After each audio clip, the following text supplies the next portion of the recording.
গ্রাম বাংলার ঐতিহ্যবাহী আকর্ষণ হলো সরিষা ফুল। শীতকালে দিগন্ত জুড়ে হলুদ সরষে ক্ষেতের নজরকাড়া সৌন্দর্য মুগ্ধ করে আমাদের সকলকে। আজকে আমরা তুলে ধরব সরিষা ফুল নিয়ে কিছু ভিডিও।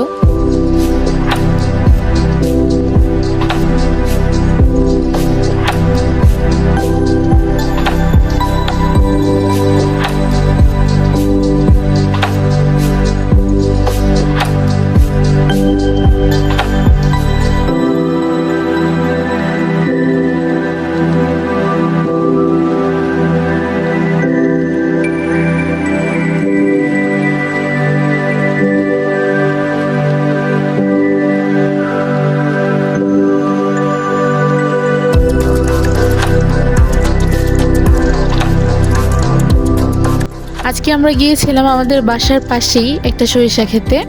পড়ন্ত বিকালের সোনালি আলো ফুলগুলো ঝলমল করছিল। আসলেই আল্লাহর সৃষ্টি কত সুন্দর, যা ভিডিওতে প্রকাশ করা আসলে সম্ভব না। তো আজকে এই পর্যন্তই, পরবর্তী কোনো ভিডিওতে দেখা হবে। সে পর্যন্ত সবাই ভালো থাকবেন, সুস্থ থাকবেন। আর আমাদের ভিডিওগুলো যদি ভালো লাগে তাহলে অবশ্যই like, comment, share and subscribe করে আমাদের পাশেই থাকবেন।